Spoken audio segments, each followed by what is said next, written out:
numbers told the story. They always do. He's one of those idiots who believe in analytics. This is a numbers game with Gill Alexander on VSiN. Hour number 2 of a numbers game at VSiN, the sports betting network, VSiN.com, the VSiN app, Game Plus, iHeartRadio, YouTube TV is all proudly brought to you by BetMGM. It's Gill Alexander. It's Kelley Bydlon. We have these conferences. By the way, got to talk some hockey coming up. Andy MacNeil, what a night in the Stanley Cup playoffs. 4 potential closeout games. The Kraken being the one on their home ice. So we got to get to that as well. We will discuss, let's go for under a cloud of smoke with Jason Weingarten a little later on. We'll do that. See what he's betting on. By the way, he wasn't going to bet anything in the NFL draft, and I think he bet one thing, over 31.5 on Hendon Hooker. And he said he just bet it mercilessly. So we'll get that. A documented 1-0, but he did to the hill. Good for him. Did better than we did. Which brings us to the more macro point of, any regrets from these books that they didn't book this? Well, I would think so. They may not admit it. Or let me rephrase. I hope so. I hope so. I hope so. The other thing we want to point out here before we get JVT in is Sean McCollum, who's behind the glass, was talking about some side bets he was making. And anyway, he was, he's not the betters. He's not a huge bettor, but he was watching the draft and he was saying, oh yeah, they said it was less than it's a 1.8% chance that Will Levis didn't get drafted in the first round. And we were remarking on how they make a big deal about that. You were saying, right? Like in the draft. They kept mentioning he's a favorite to be drafted top 5. He's fallen this far. The most volatile event there is.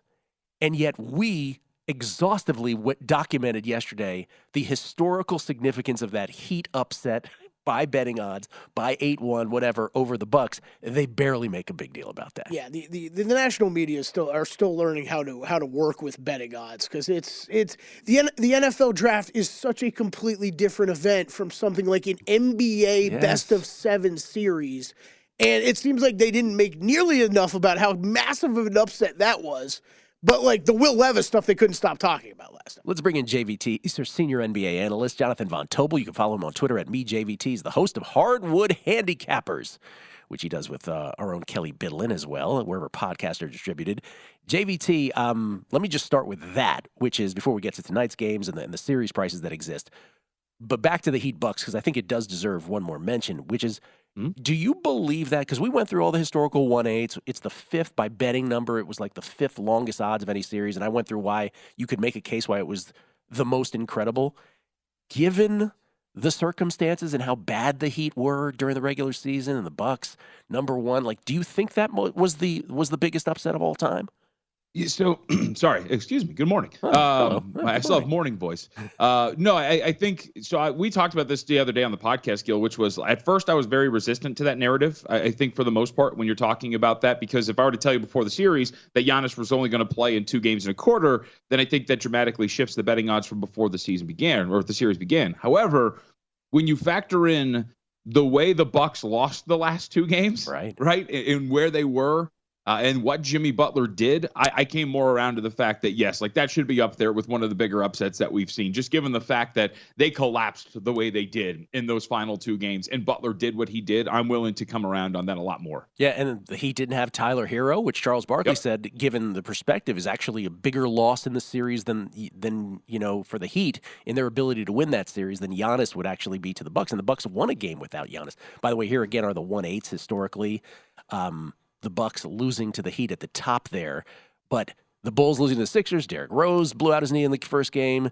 The Grizzlies had Zach Randolph and crew. That was the We Believe Warriors, who had won 16 of their last 21, had beaten the Mavs 3 times that season. And then the bottom 2 were best of 5. So, I mean, in that respect, yes. And then the betting odds, we went through the exceptions of the 4 above that as well. Okay, let's get to tonight first, because we have 3 of the semifinals, the conference semifinals intact. But tonight, potential closeouts for both the Warriors and the Lakers. We start at 5 p.m. Pacific in San Francisco. Now, for those of us who have lived in San Francisco, oh my, this should be fun to get to this ball game that time. Warriors are more than a touchdown favorites. They're 7.5-point favorites to close this out. You think they get it done? You think they cover? Yeah, I think they do. I think when you're looking at, so one of the things that I've had to, and I've talked to Kelley about this, Gill, is I've had to come more around on being or factoring in more situations, right, for some of these teams in these postseasons. And situationally, when you're coming back home, the way that the Warriors are, with the ability to close it out on a court in which you have been your strongest, right? Home court's been great for the Golden State Warriors in this short postseason that they've been in, and of course, at the regular season. This screams to me that the Warriors are going to come in and take care of business, and especially once you factor in the injury to the best player for the Sacramento Kings and the fact that efficiency really dropped off for him as that game went along. Sure did. I think that this is going to be one where the Golden State Warriors come in and remind us all of why they are the defending champions, especially with the way that they play at home. So I get behind this, like with the market getting up to 7.5. If you want to go in and go, first half, I would understand it too. But I'm pulling for them as somebody who's got some Western Conference futures on the Warriors. I think they do it, and I believe that they will. I do as well. I got Western Conference futures on the Warriors. I do not have NBA futures on them. I have Western Conference futures on them. Yep. The Fox break may just be the break, pun intended, that they needed.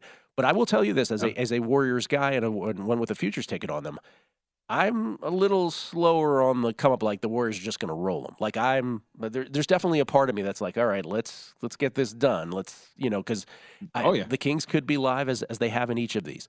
And then there's the Lakers and the Grizzlies. Now, obviously, neither the Warriors or the Lakers want to go back for a Game 7 on the road.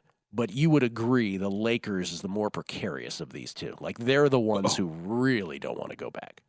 Absolutely. I think that is 100% fact. With the way that the Grizzlies have shown throughout this series, the way they can play defensively at times, like I don't think the Lakers want any part of going back to Memphis and extending this thing out. Because even if Gill, outside of like the probability of them even winning that game, it's even if you go to a Game 7 to win that thing, you're talking about LeBron, who's dealing with his foot injury. Anthony Davis has been dealing with a bunch of stuff. This is a team that wants to end this series as quick as possible and not have to extend it out on the off chance they do win it if it goes to 7, and then have to take on whoever they're facing in the next round.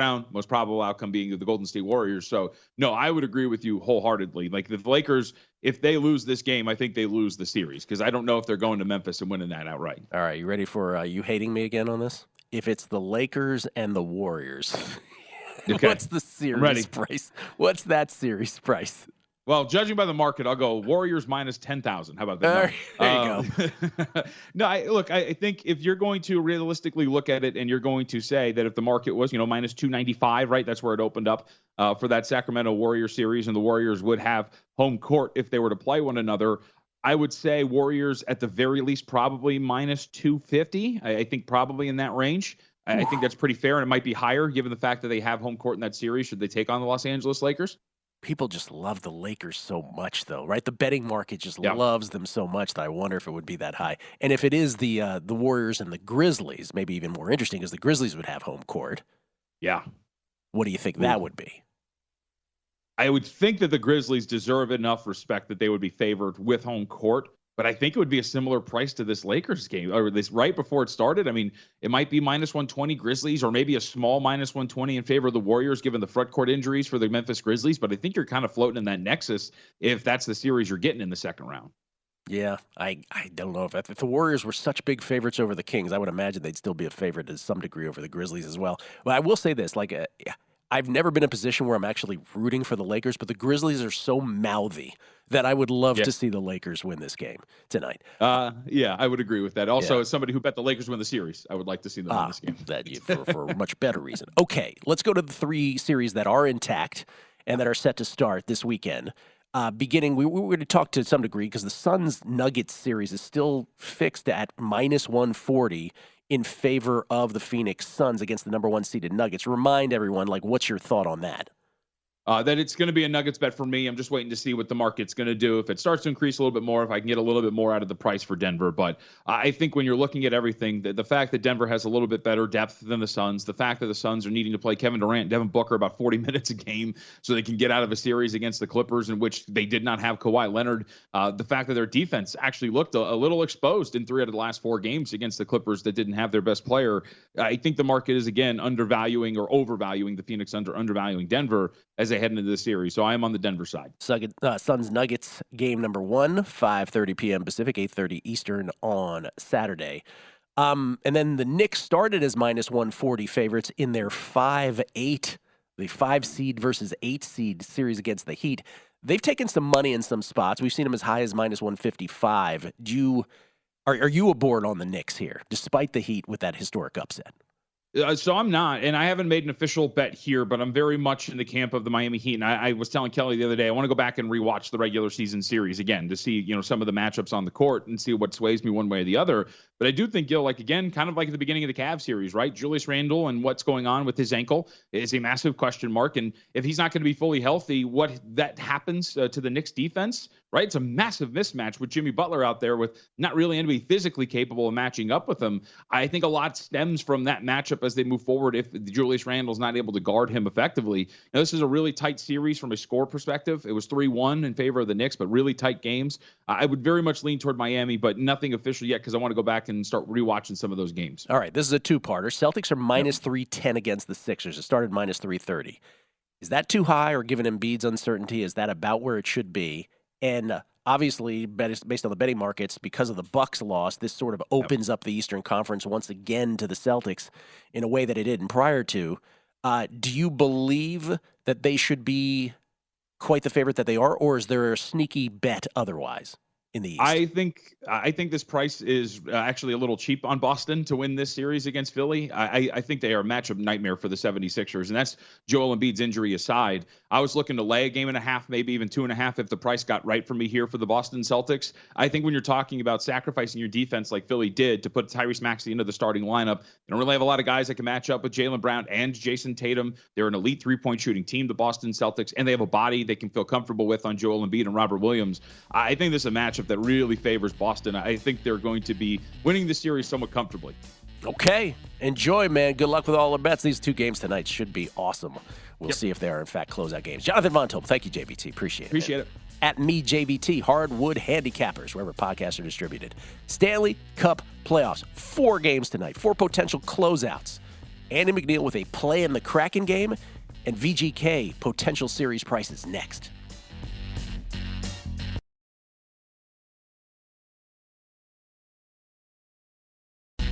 A numbers game on VSiN, the sports betting network. Before you make your next bet, be sure to visit VSiN.com to check the current betting splits data.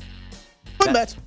Want to know where the money and bets are moving every game? The betting splits page is updated with DraftKings odds every 10 minutes so you can see changes in all the action. Find out where the public is betting based on the number of tickets and where the money does not match the public opinion. You can check out not just today's action, but future events as well. Betting splits, yet another way that VSiN is here to make you smarter, better year-round. Check them out. All of today's betting splits for every game at VSiN.com. It's Gill Alexander, Kelley Bydlon here as well. Let's talk some Stanley Cup playoffs. Andy MacNeil, digital gambler, kind enough to join us from Edmonton, Alberta. How you doing, Andy? I'm doing pretty good. I'd be doing a lot better if Boston had closed out that series in Game 5, but nonetheless, I'm still standing. You're still standing. Let's start there. That's one of the 4 games tonight. The Bruins, the 65-win Bruins of the regular season, up 3-2 on the Panthers, but we're in Florida tonight. The Panthers trying to force a Game 7. Any thoughts on this game? Any thoughts on the remainder of this series? Would you take a flyer on the Panthers at 6-1? No, I wouldn't. I think that's too close to a fair price to, be a value play. And I'm a biased Bruins fan, so of course I wouldn't. But I think looking at this series, the Bruins absolutely deserve to be tarred and feathered if they lose this one because they've really handed it to the Panthers. If you look back, a lot of the goals they've scored, the Panthers have scored in this series have been off of Boston mistakes, turnovers. None bigger than Linus Ullmark's blunder in overtime in Game 5. Totally gave the game away to Florida in a game that was heavily tilted towards the Bruins, throughout. So I think Boston can, clean up their game and win this in Game 6. Part of the end game goal, I guess, with betting the series spread 1.5 games was that I would be in this situation as kind of, I guess, a last resort, last hope, with the Bruins at minus 145 on the series spread. Pretty good money line, essentially a Game 6 money line, and they're priced at minus 175. So I'm pretty happy with my position. Obviously, they've got to get it done tonight, though. But you're not telling anybody to go run and bet the minus 175 tonight. No. Okay. Like, this is what I'm saying. I basically made a bet before the series that, if the Bruins ended up in this situation, that minus 145 was going to be a lot better than the price I would pay on Boston to win this game on the money line, and that ended up being true. So like I said, happy with going into this game with essentially a minus 145 on the Boston money line. We don't have to spend more than 30 seconds on these, but Hurricane Islanders, Hurricanes, to use your pronunciation, are trying to close out the Isles tonight on Long Island. And then the Stars and the Wild, that one also, where the Stars are looking to close that out on the road.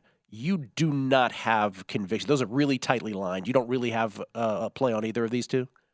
Yeah, well, I did end up with a play on the Wild in game number 5, and they really shot themselves in the foot, taking some really costly penalties in the first period. We're down 2-0 before they knew it, and that's not a good recipe for success against a goaltender like Jake Ottinger. So, I mean, the Wild probably going to push tonight, but their big stars, Kaprizov, Matthew Boldy, the guys that scored most of the goals for them in the regular season, haven't been coming through in the playoffs, and it's really cost them. And Dallas has really grabbed the momentum here going into Game 6. And as far as the Hurricanes and Islanders go, I mean, Carolina's injuries have really kind of started to show up, and we knew this was going to be a kind of workout in the Islanders' favor the longer this one went on. And I wouldn't be surprised if they forced a Game 6 here. But for me, if I got to choose, I'll take the Islanders on the series price. But I haven't taken any kind of position on that series. Okay, you do have a play on this Kraken Avalanche game tonight. And this, I want to say this is the most surprising of all of them. I mean, I think it is to everybody. Maybe you thought the Jets and the Knights was the most surprising, but the Jets did have some injuries. So I don't think you can really say that. The Kraken are looking to close out the Avalanche in Game 6, the only one of the closeouts tonight that would be on the home ice. You are playing what here? Yeah, I'm on Seattle money line, and yeah, I think it has been surprising for sure to some extent. I mean, just the way these games have played out with Seattle scoring first in every game. Yeah, they could have won all 5. Yeah, and the fact that they've really led in a lot of times in this series. Colorado has had a battle back from behind to win the games that they have won in this series. And over the last couple of games, the ice has really been tilted in Seattle's direction. 60% of the expected goals in Seattle's favor. Of course, the Avalanche didn't have Cale Makar in game number 5, but they had him in game 4, and Seattle played really well in that game. Nichushkin probably out for the season or the series, maybe the remainder of the playoffs. Not really sure what's going on with him, but at plus 135, plus 140, I think Seattle's the better play here. They know what they've got to do. Of course, Jared McCann not being in the lineup, probably not going to be in the lineup, is definitely a big downgrade. He's their leading goal scorer, but gives them something to rally around, and that helped them in Game 5. And they've got a chance to guarantee that we see a new Stanley Cup champion this year. And I like Seattle's chances given how weak Colorado's lineup looks now. Wow, plus 135 is what we're showing on the board. Always shop around for the best price here on the Kraken, trying to win their first ever playoff series. This, of course, being their first postseason. Matt Brown will be happy. Matt Brown will have to scream Kraken till kingdom come. All right, so about VGK. The Vegas Golden Knights, the first team through the first round, and they do it in 5 games against the Winnipeg Jets. Potential opponents now in the second round. What would you make series prices? Yeah, so first of all, like you said, I think Winnipeg was pretty hampered by their injuries. Obviously, their depth was exposed. Vegas really took over the series once Morrissey and Scheifele were knocked out, and credit to them. But it's going to make a big difference who wins this series between the Edmonton Oilers and the Los Angeles Kings. The Golden Knights, of course, are awaiting the winner. I think if Edmonton wins, which it looks like is probable at this point, I've got them winning the series 85% of the time now. They'll be a favorite against the Vegas Golden Knights. In fact, I've got Edmonton winning a series against Vegas roughly 61% of the time, which converts to around minus 156 on the money line. And if Los Angeles somehow comes back to win this series, I mean, they were a really good team down the stretch. And I think the Golden Knights would still be a favorite, but a very small one with a 52% chance of winning. So it'll be interesting to see what happens in the Oilers and Kings series. And, obviously more interesting to see where this series line or potential series line opens up for either of those matchups. Yeah, Oilers-Kings Game 6 back in L.A. tomorrow night. It really would be interesting, again, just, anecdotally, for someone who lives here in Las Vegas, as we all do, who lived through the first year of the Vegas Golden Knights where they got all the way to the Stanley Cup playoffs. This is so much more subdued, right? Like, this is like so under the radar. We'll see if they keep advancing in this postseason. And then before you go here, Andy, and this is for all the folks in Toronto, because we have a lot of listeners up in. We have to hit on it. We have to. So Toronto, let's just set the stage again. Haven't won a Stanley Cup famously since 1967. Have not won. Before we even get to that, have not won a postseason playoff series since 2004. So we're talking about 19 years. And they have had valiant comebacks in this series against the Lightning, of course, who won 2 cups back-to-back. They're up 3-1. They have it on their racket on their home ice last night. And quite frankly, not a good performance. And the Lightning get it done. And so we're going back to Tampa Bay tomorrow for Game 6, where the Lightning are going to try to force a Game 7. Your overall thoughts on this and just sort of, the pressure aspect of this. Is the pressure real? Like, is this a dynamic that just doesn't exist in other series? Do you buy into that? I'm not. I mean, the pressure's real for sure. Like, I don't know. It's so hard. It's such a hard question to answer. But I think the pressure's real, and I think it probably, the pressure probably, mounts the most when, in the quiet moments, maybe after the games and at night, and leading up to the game. But I don't necessarily think it's totally impacting the Leafs on the ice per se. I mean, I think they've obviously pushed really well in those pressure moments these last few games. They even made the game close last night. So, I mean, they're still there. They're not crumbling, when the odds seem insurmountable. But so I do think this team is different for sure. But the Maple Leafs now 0-10 in games where they have a chance to eliminate their opponent since 2018. Pretty incredible. Since 2018. Jeez. Yeah. So, they've had 10 chances to eliminate the team from the playoffs since then and failed to get it done each time. So, I mean, they opened the scoring in Game 5 and the roof absolutely came off the place. And before I could even get an in-game wager in on the Lightning, they had already tied it. And that was it. And Tampa Bay really took over the game and established their dominance. I mean, they've done so for the last few games, and Toronto had been able to battle back, but they weren't able to do that on Thursday. So it'll be interesting in game 6 in Tampa on Saturday night. And I think it's, a coin flip. Like the betting market, I think it's a coin flip. So there's a good chance, I guess, as good a chance that this ends in 6 as it goes 7. So that's probably not what Maple Leafs fans want to hear. But before the series, I thought, the most likely outcome was Toronto to win in 7 games. Maybe I'm crazy, but that's how it's looking anyways. The Leafs will obviously be a favorite if it does go to Game 7. So, that's where I'm at right now. We're all rooting for you, Toronto. And by the way, real quick, because we got to go. But no, are we? They should know. They should not. Some of us are. They should not make a change in goal yet. Like that would be too hasty. Yes, no. No, if they're going to make a change, it should be, in the forward position, put Michael Bunting back in the lineup, maybe get Justin Hall out of there, who's been on the ice for 14 of 20 goals against this series. I don't know. Not the goaltending. Not the goaltending. Okay.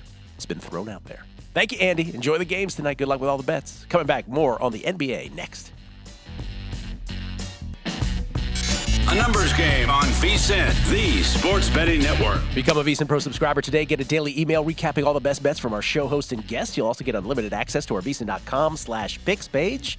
Sort picks by sport, matchup, event date, and more. Check the top VSiN experts leaderboard to view betting records, profit, and ROI, and see which VSiN expert has the hot hand for VSiN Pro picks, betting splits, power ratings, plus 24/7 video access. Become a VSiN Pro subscriber today. Sign up now for only $9.99 at VSiN.com/subscribe. Gill Alexander, Kelley Bydlon, just looking over after the NFL draft. And again, it finally happened. We finally took a loss on the NFL draft. Had to happen after 5 years of crushing that thing. We had a feeling. But just looking at sort of like the futures odds now, right? Because we rarely delve into that. But I'm just looking at this stuff, Kelley, and it's pretty fascinating. By the way, pro tip about the NFL draft, which I think should be stated, whether you won or lost on this year's NFL draft, just keep in mind that there were plenty of great opportunities on players at great numbers over the past couple of months. And if you were vigilant and were paying attention at all times, you could have absolutely made a profit if you bet it the right way. Now, we had conviction on things, and if we bet our conviction, we might have won too, but we did not. We did not in the end. Yeah, I think my takeaway just betting-wise is like you were saying the past couple days, eventually we were going to have a bad year. I didn't have a good year. I don't think there's anything I'd change going forward, though. Like, I'm still it was just well, but it is bad decisions at bad times this year by me. No, but what it is let's distill it. So the whole time I'm sitting there saying, I'm like, did anybody watch college football? Like, Will Levis came up small. C.J. Stroud is like, what are people saying about C.J. Stroud? Did they not watch this guy? What happened between this and that? Now, to say that out loud, but to stick to your conviction for a month of not only everyday noise, but every hour of every day towards the end. Yep. And to just say, no, I am absolutely steadfast. Okay, maybe I could see Bryce Young's going first. But the Houston, how many times did I say Houston cannot not take a quarterback? Yeah. We both Over did and on this over and show for over. months. Right? Did I bet CJ Stroud at 2? No, I didn't. I had him at 1. Never had him at 2. So you look at these, so do I still think it's the best betting vehicle it is? I do. But I will tell you this. I think the lesson from this year is it's gotten so much hype now. Because when we bet in 2018, people won't remember this. No one else here was really betting it. Yep. Now everybody's betting it. And I do think that the possible takeaway, though, is late steam. And when I mean late steam, I mean really late steam is the only steam. Yeah, agreed. Because CJ Stroud at minus whatever he was. That's yesterday. kind of the point of the pro tip, right? Like some of these numbers have been bouncing back and forth for months and months and months based off of mock draft after mock draft, off of Reddit threads, off of everything. And the only steam that really mattered in the end is what the late steam was. And we were right that the Reddit stuff was nonsense. We were right that Seattle wasn't going to take Jalen Carter. We were right about a lot of stuff, but it didn't manifest in the betting. Mm-hmm. And if you look at the futures odds now, which it's curious to look at them, because, boy, you look at this is at DraftKings right now. You look at the NFC, the Eagles and the Niners are short shots at plus 350. And then it's the Cowboys, Lions, and Saints. It's the Cowboys at plus 650. It's the Lions at plus 850. And the Saints are 14-1, I guess by virtue of the fact that they're in a crap division. And then it's the Seahawks and the Vikings. Like, what world? Do you really believe there's a world where the Cowboys, Lions, and Saints should be shorter than the Seahawks and Vikings? I don't necessarily. No. I mean, I do agree with the Eagles and Niners at the top, but I mean that's curious. Did you see the Micah Parsons thing yesterday? Oh yeah, was he doing a Bleacher Report thing? Yeah, I only caught this quick, but yeah, it was I guess for Bleacher Report they were doing a live draft show, and he just almost lost it when Jalen Carter got drafted by the Eagles. Okay, so he's an NFC East guy, and again, I'll speak for everybody else who's who's an NFC East fan, whether you're a Skins fan, whether you're a Giants fan or a Cowboys fan. The Bears thing was so ridiculous. Because, again, to move up one spot to take Jalen Carter, who was consensus best player in the draft. It was the off-the-field stuff that made him drop. The Bears did the entire NFC East and the entire NFL a disservice by allowing that to happen. Like, what are you doing? What are you doing? Eagles plus 115 to win the NFC East. I'll be honest with you. The Eagles should be the short shot to win the NFC East for years to come. I agree, and man, I totally agree on that on the division side, and maybe that ends up being a bet again for me this year. I bet them when they were last year to win the division. I bet them when they were just behind the Cowboys. A long summer to go. How are they only plus 115? That's what I was just getting at. How are these two teams still this close? Like, I think there's a pretty clear separation in the talent of these two teams. And they're young and replenished, and it's just like, oh man. The NFC overall, though, Gill, it's terrible. When's the last time? Can you remember the last time when a conference has been so overwhelmingly better than the other? Like, this is yes, every year one is better than the other. I don't remember one being it's been the last massively overwhelming. Well, it was kind of like this last year too, right? Where it was like it's the Eagles and the Niners, and then what happens? Right? This is where we are now. Yeah. But now it's like, okay, even like the NFC North conversation where last year we batted around, Packers, Vikings. Well, Rodgers is gone. We kind of knew the Packers. Vikings, we don't know. I don't think anybody, including myself, doesn't think they're going to replicate what they did last year. But just to give you how this has shifted, again, it's like you're moving. The Lions are the short shot to win the NFC North at plus 140, followed by the Vikings, Bears, and Packers. pretty bunched up. But again, the Lions are the short shot. Okay. And then the Saints are the short shot in the South. The NFC South is the worst division I can ever remember. Right, yes. The Saints are plus 110. The Falcons are plus 275. The Panthers plus 350. And by the way, the Buccaneers, who are 7-1, didn't feel the need to draft a quarterback yesterday either. They're like, Baker Mayfield's fine. I mean, that's got to tell you how bad like Will Levis really actually is and what these teams actually think of him. The fact that he got past them.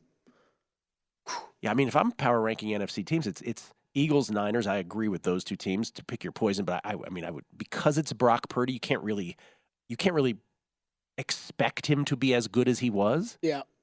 So I would give the edge to the Eagles. And I mean, if you force me to pick a third team right now, I might pick Seattle. Okay. I would go Cowboys. Still, but what is it about the Cowboys that makes you think that? It doesn't change my mind of how big of a separation there is between Dallas and Philly, right? So I think that really what tells you is then when you start talking about other NFC teams, how much further, further back I think they are. I just think if that wasn't that team, that brand, I wonder how many people would actually think they're third best. So.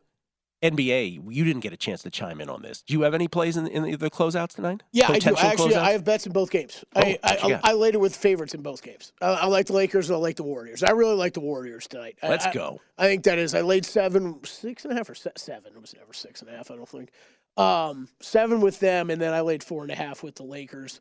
I think that.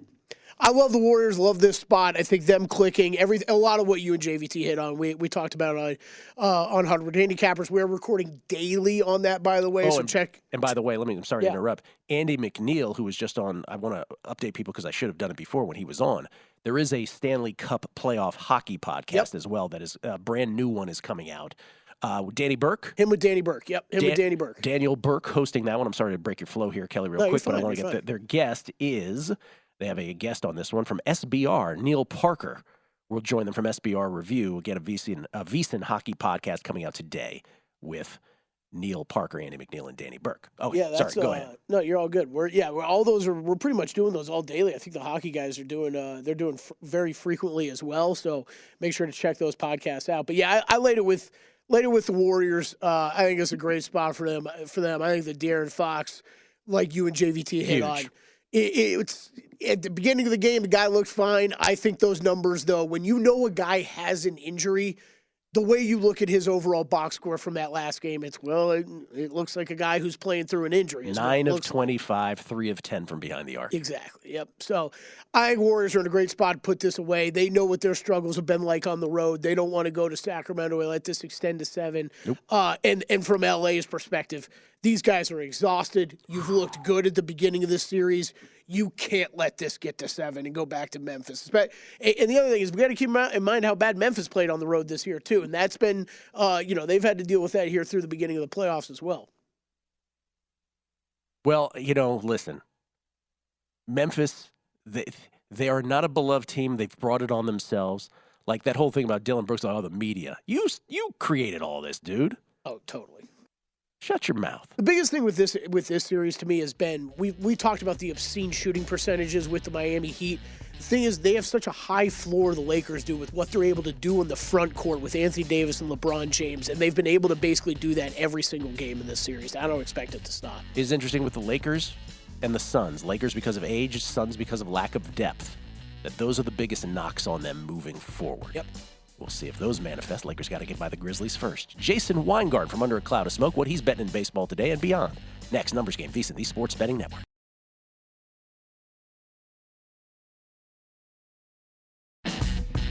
A numbers game on VSiN, the Sports Betting Network. BetMGM, the king of sportsbooks, unleashing the spirit of Las Vegas with BetMGM rewards. Every time you make a wager at BetMGM, you can earn BetMGM rewards points that you can redeem for online bonus credits like bonus bets and bet insurance tokens. And if you're planning a trip to Vegas, you can also convert your BetMGM points into MGM rewards points that you can use towards dining, shows, and hotel rooms at over 20 MGM resorts properties located on the Las Vegas Strip and nationwide. Sign up with BetMGM or log in today to get an even bigger piece of the action with BetMGM rewards. Eligibility restrictions apply. BetMGM and GameSense remind you to play responsibly and offer resources to help you make appropriate choices. Visit BetMGM.com for terms and conditions. Must be 21 years of age or older to wager. New and existing customer offer. All promotions subject to qualification and eligibility requirements. Rewards issued as non-withdrawable bonus bets. Bonus bets expire in 7 days from issuance. Please gamble responsibly. Gambling problem? Call 1-800-GAMBLER. We get tweets at Beating the Book. Norman Vegas. I've followed hockey a long time and can't ever remember 4 Game 6s on the same night. We need a handshake prop for tonight. How many games will have handshake lines after the game? Should be interesting. 4 closeouts, only the Kraken on their home ice, but we know about home ice. Wait. Do they? This is me not knowing hockey. No. Here we go, ladies and gentlemen. Do they not do the lines every time? When you win the series, they do the lines. Okay. So what he's saying is of the 4 games that could potentially be series enders. Oh, okay. How many are ended? Yeah. Got it. Okay, never mind. I thought there was some nice hockey because I never understood why they do it. I'm like, these guys battle for 2 hours and they go and shake hands. It's called sportsmanship. Oh, it's garbage. It's called Canadian sportsmanship. Beat the crap out of each other for 2.5 hours. It's like Keith Olbermann used to say in the book The Big Show, which he wrote about his time with Dan Patrick doing The Big Show over there at ESPN on SportsCenter. He was always like, I don't know what it is about hockey players, but he said they are the nicest of all athletes. The handshake, man. Sportsmanship. It really is incredible. Kelley does not like sportsmanship. Kelley does not like Giannis's answer either. Going back to yesterday. Oh, I don't. Oh, J.D. Emmons wants to clarify. He goes, this is the Alabama bettor who did very well. He goes, I was definitely on Bryce early, but it was C.J. going 2 that put me over the top. I bet Bryce 1 and C.J. 2 for months. And then Jeremiah's mock solidified my thoughts. Crazy part was I got my best number on C.J. to go second yesterday at plus 500. And that's right up at the last minutes, man. Right before he soared to like minus whatever, 2,500. Okay, and then this one, because I want to point this out because Jason's waiting for us. But this is from Chance, who said, I would like to thank you all for opening up my eyes to yes runs first innings. I won't lie. I was a no-run first inning bettor 2 years ago. Last season, I didn't bet either much. This season, I'm only hitting yes runs first inning. The ROI has gone up. Appreciate the actionable info. Now, you shouldn't always do yeses, but yes, that was what you ought to be gravitating towards for different reasons. Jason Weingarten joins us now from under a cloud of smoke in Southern Cali. You can follow him on Twitter at Spreadopedia. How you doing, Jason? Pretty good. How's it going? Doing very well. So now, is it true, you tell me if this is right or wrong, that you had 0 NFL draft bets heading into yesterday, and then you ended up with a grip on Hendon Hooker over 31.5? Is that true? Yeah, I sat out the whole draft season. I just feel like the limits have gone down, the competition has gone up. It used to be like I was thinking about it, say like 10 years ago or 15 years ago, whenever I used to pay more attention to this stuff. You'd see like a couple people do single round mock drafts. Then you started seeing 2-round mock drafts. Now it's like you see everybody feeling like they have to do 7-round mock drafts, and it's just like an exercise in futility. Who did a 7-rounder? Did some people do 7-rounders? Oh yeah, people do. It's a Are joke. You serious? But even a 2-round mock is a joke. Totally. Because if you look at any of them, nobody gets things right after the 5th or the 10th pick. It's all just darts. It's all content, and almost all of it is crap. So I just ignored it all this year, let everyone else deal with it.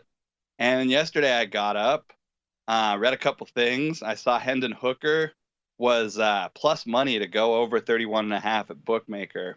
And I guess this thing you know about me, Gill, but a lot of other people, are not aware of this. But after last baseball season, I accepted a job at Pinnacle for a bit. Mm-hmm. I went down to Curacao, got to check everything out, play with all their systems, and learned a lot. But I kind of hated it and wasn't really the spot for me. So I ended up coming back. But while I was there, I had a really good opportunity to learn a lot about betting automation and trading, which was incredibly invaluable to what I do and in this business and everything. But I could tell what's an auto move, what's just a max bet and your account's going to auto move a line X amount of cents versus when a trader keeps manually moving something back.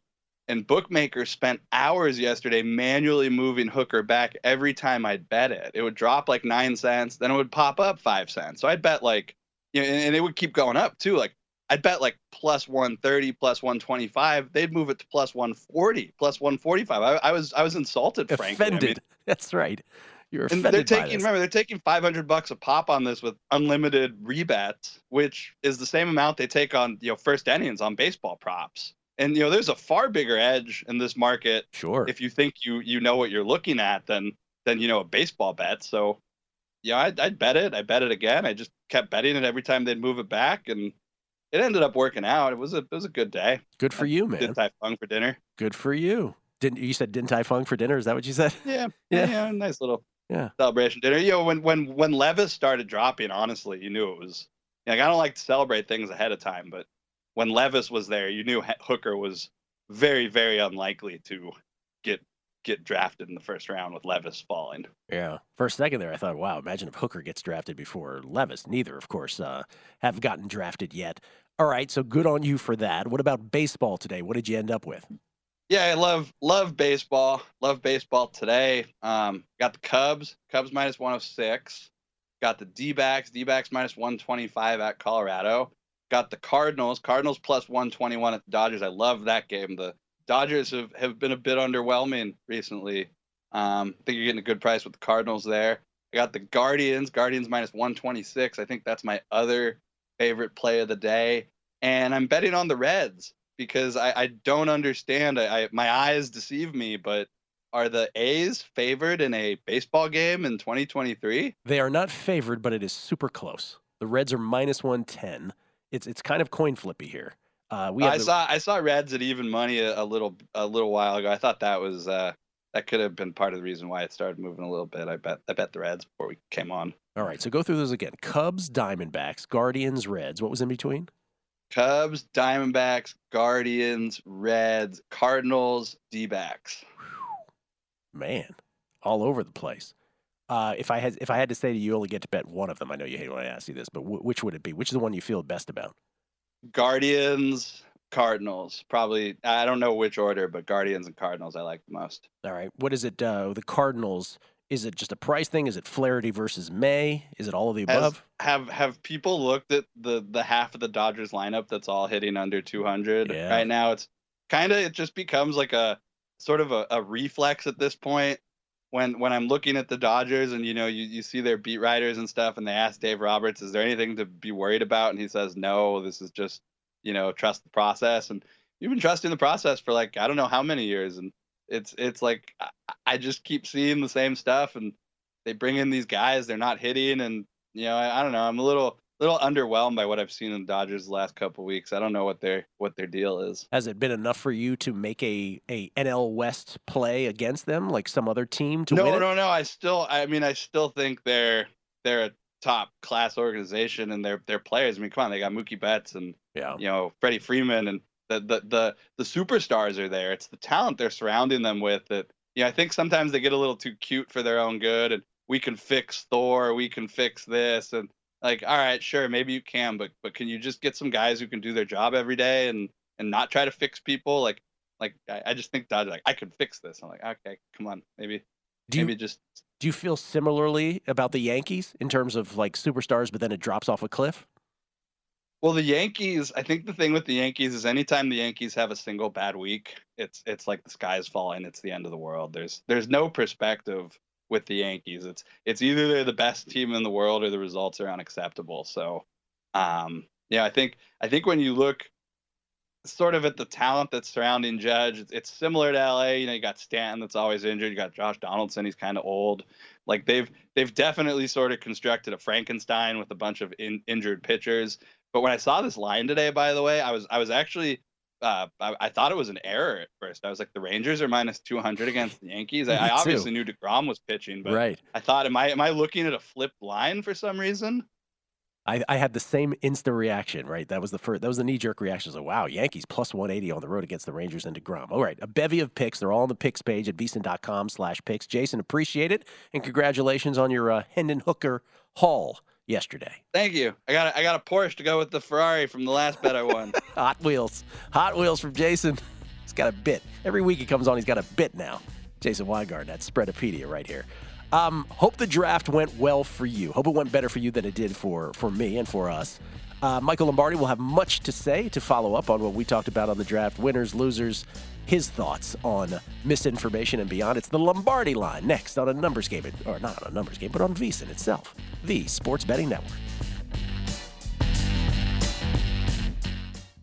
If your job at a healthcare facility includes disinfecting against viruses, you know prevention is the best medicine. And maintaining healthy spaces starts with a healthy cleaning routine. Grainger's world-class supply chain helps ensure you have the quality products you need when you need them. From disinfectants and cleaning supplies to personal protective equipment, so you can help deliver a clean bill of health. Call 1-800-GRAINGER, click Grainger.com, or just stop by. Grainger, for the ones who get it done.